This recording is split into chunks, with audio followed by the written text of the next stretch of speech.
It always comes back to AI. Doesn't it always?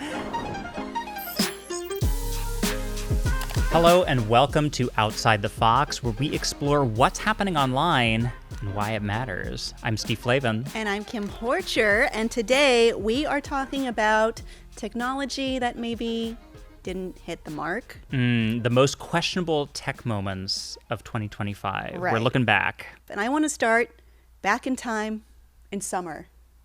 Flip phone summer, that is. Flip phone summer. So this was a trend that arose from TikTok, which is ironic because you cannot access TikTok on a flip phone.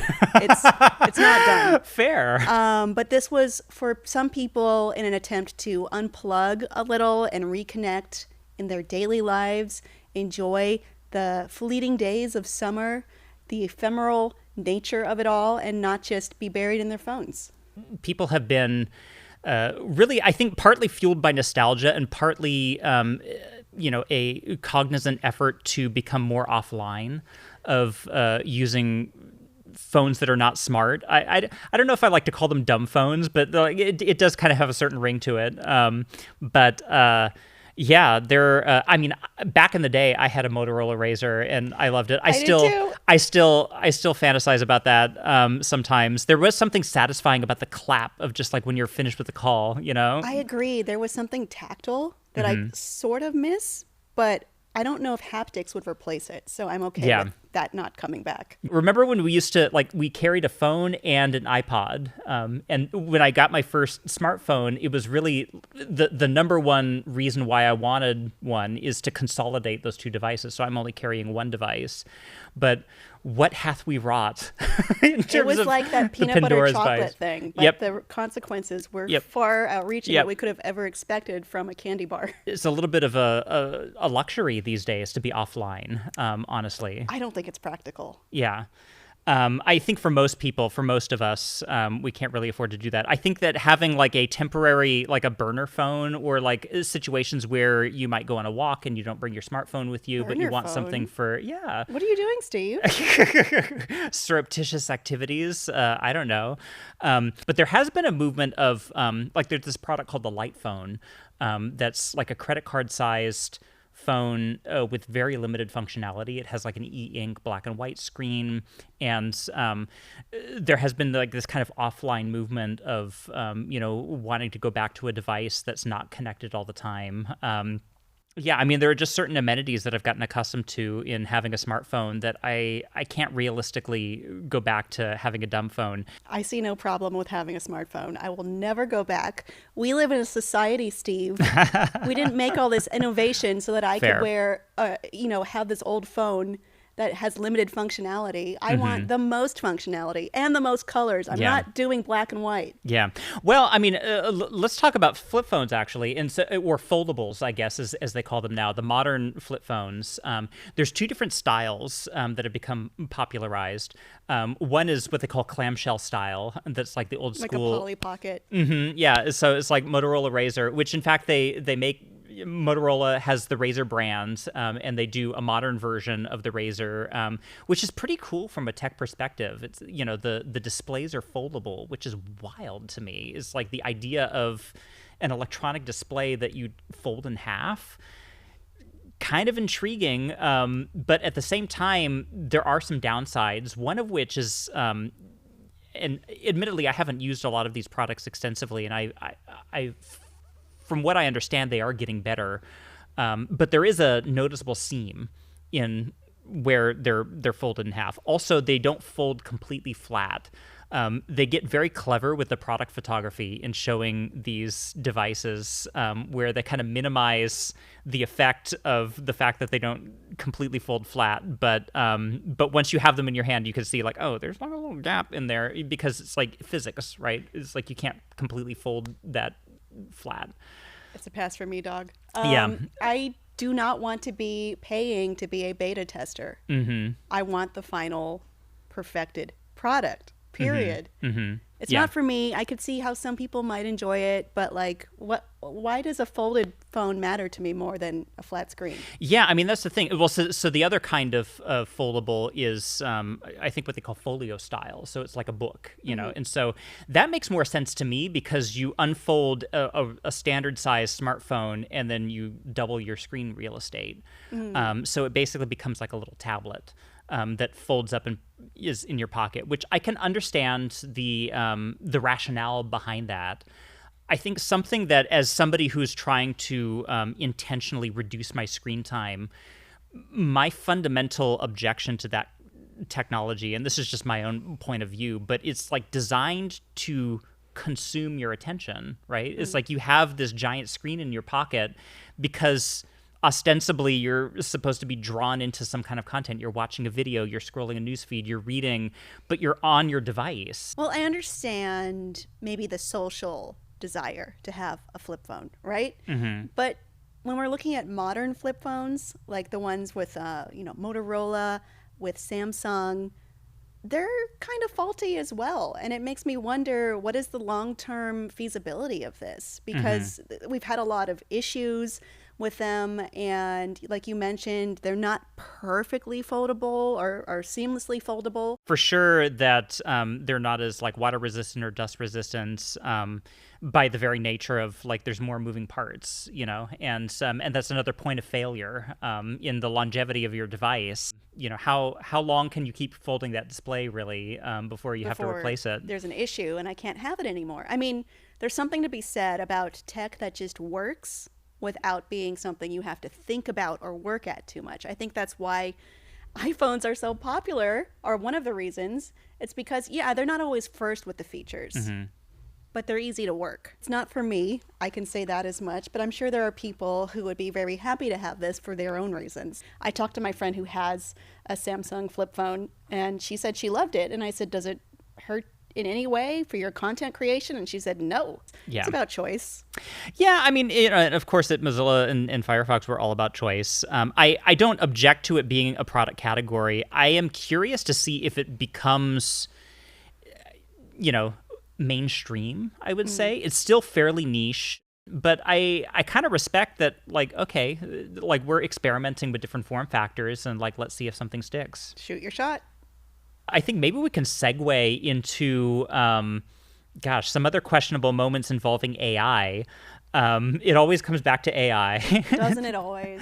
My favorite thing. For better or worse, we could talk about wearable AI, where a lot of manufacturers are pushing us in the direction of AI-connected devices that, for now, are sort of, they supplement your cell phone, but ideally, this is sort of the future casting, kind of like looking what's on the horizon, but ostensibly may replace your phone at some point. I'll believe it when I see it, but it is interesting to kind of see some of the experimentation that's going on there. Are we talking about the Meta Ray-Ban glasses? Yeah. So there were two versions that came out. One is called, see if I can get this right. One is called the Meta Ray-Ban.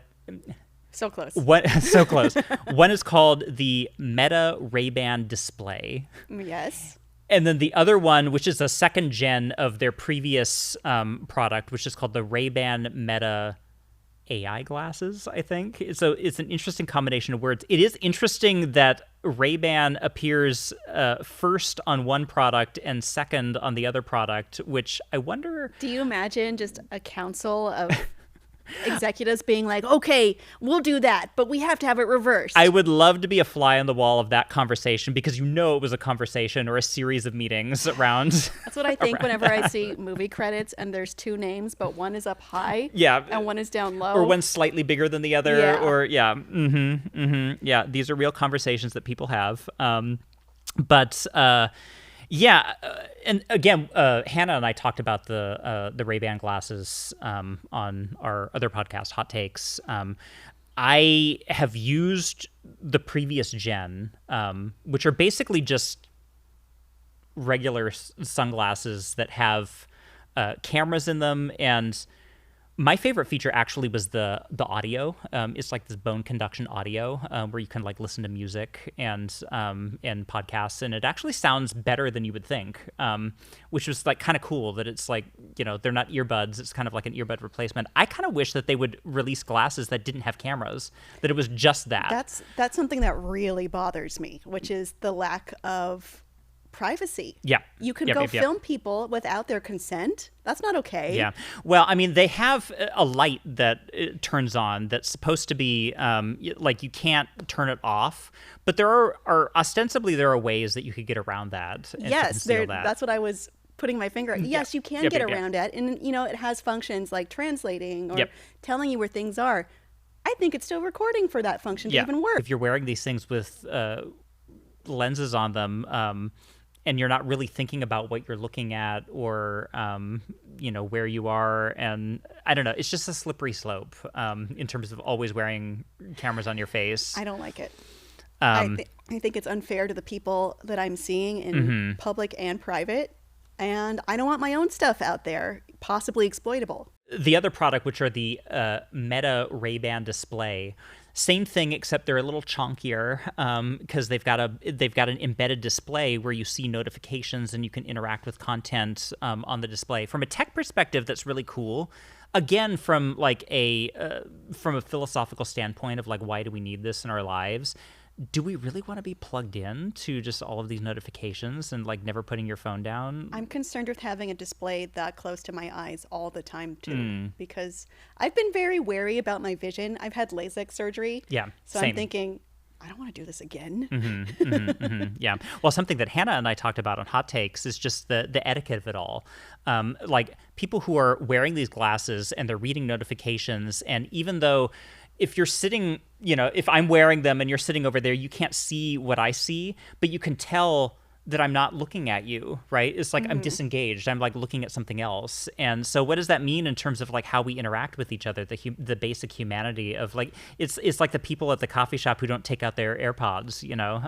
It's kind of rude. Well, I mean, we were talking like on the last subject regarding the flip phones. It's like a desire to pull away from being immersed in technology and software all the time and just kind of connect and have a real moment.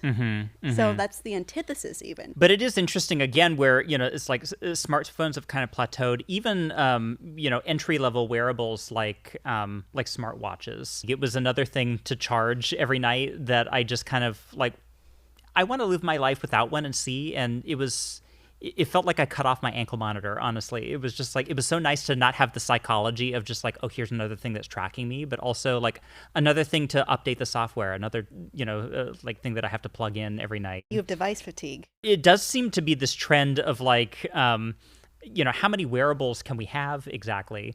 There was an editorial I read recently on The Verge where this writer was talking about just, I think the headline was basically, we're all in wearable hell, or we're about to be in wearable hell. And she's like, okay, it's my job to review wearables.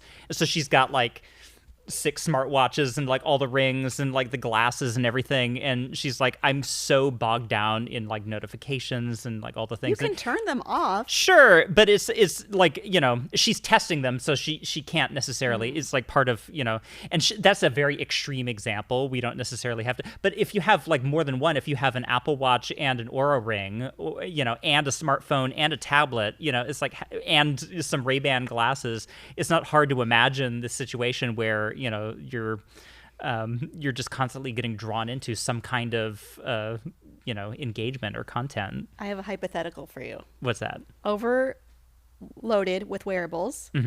Biohacking.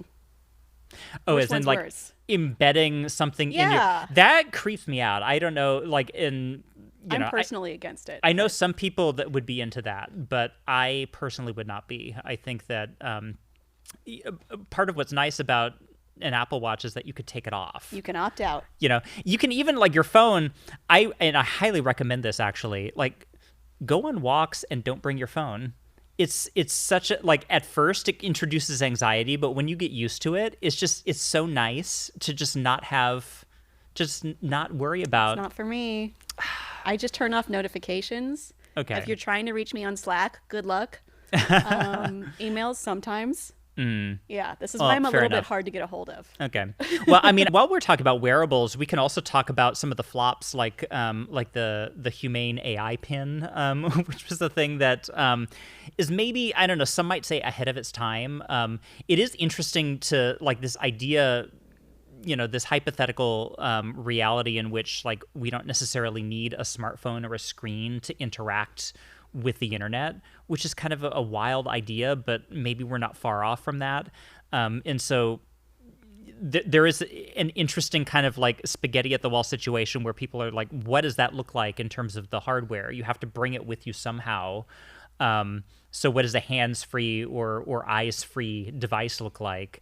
That implementation of it seemed to be clunky and was a bit of a flop. We can't talk tech flops and not talk AI, because I want to point to the MIT Media Lab, the State of AI in Business. It found that 95% of corporate AI pilots did not return on investment because they simply just weren't being adopted. I mean, we were looking at these and sometimes they're really slick in presentations, but in practicality, they simply don't function in a way that's workable and usable. Yeah. I mean, the scale at which they're investing in this technology, these various companies, they can't all be winners, right? There's going to be a small handful of players that end up on top. And then the rest, who knows? Well, I mean, everyone is moving so fast, or all the players in this are moving so fast. We even have big companies that ostensibly have a lot of money, a lot of resources. We had Meta doing their somewhat recent demonstration of their new wearable, and they were throwing to, they were doing this Korean cooking recipe, and something was supposed to help, and it glitched out. And they said, "Oh, it's the Wi-Fi." They blamed it on the Wi-Fi. We know it's not the Wi-Fi, but that goes to say that a lot of this looks like hype and a lot of rushing to market before we have the goods to back it up. It's tricky. It's interesting to look at what's happening. And, speaking on the Mozilla side and the Firefox side, we're experimenting with AI, of course, as other tech companies are. I would like to say that we are... we're being really thoughtful in how we roll it out. I think a lot of these other companies are being pretty reckless, if I'm being honest, and throwing a lot of money at research and development that may or may not pan out. They're definitely casting a wide net. It's like the dot-com bubble, but again. Yeah. And how then are we going to be interacting with the internet in general, And it's kind of a wild time in the browser space, quite honestly. Like for Firefox, like everybody on our team is pretty electrified actually at, like some of these AI browsers that are coming out, and they're not, like we have thoughts and feelings about that particular implementation of it, but it is kind of cool to see that teams and people are rethinking how we interact with the internet and how we search for things. It kind of makes the browser relevant again in a way that it hasn't really been. It's been this utility, for so long, and now things are kind of being shaken up, which is kind of cool. I mean, I can't say no AI because that's just not really practical. It's not going away. But I'm going to reiterate from previous episodes that I think AI should be treated as a tool. Exactly. And it often isn't. Yeah. Well, something that, again, Hannah and I talked about, I feel like I'm plugging our other podcasts. So not to... I hope you're plugging this one on your other podcast. No, well, I mean, it's because we were just doing that for so long, and now we're back. So now we got two, Make sure Hannah awesome... knows what's happening here. Yeah. Okay. Well, I'm just bopping back and forth. But something we talked about, and because we did a whole episode on, the new ChatGPT browser, ChatGPT Atlas, and the thing about the current state of AI browsers, we've got ChatGPT Atlas, we have Perplexity's browser called Comet, we've got Google Chrome, of course, that uses Gemini, we've got Microsoft Edge that uses what's it called, Copilot. It's like hard to remember all of the AI names, but each of them is developing their own LLM, and they have an incentive to push their own LLM. And so when we were talking about it and reviewing all of these, obviously we're biased, but we're pointing to Firefox, where we have a feature called the sidebar. We have a few different LLMs, including ChatGPT, that you can turn on. It's opt-in, so you can leave it off if you want. You don't have to use it if you want. But the functionality of it is actually very similar to these AI browsers in the fact that you have an LLM that's alongside the content that you're browsing or interacting with. But the difference is you have a choice.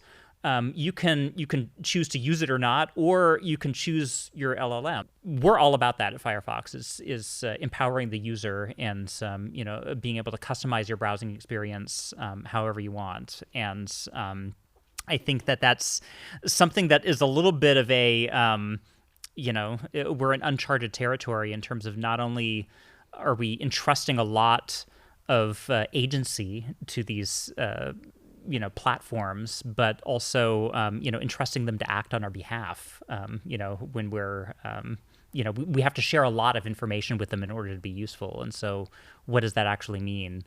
So there is this old adage that people like to use. It's called move fast and break things. But I don't know if that really works in the era of AI. Yeah, exactly. Especially when AI is talking to teens and giving them some bad advice. In many cases, it's really sensitive.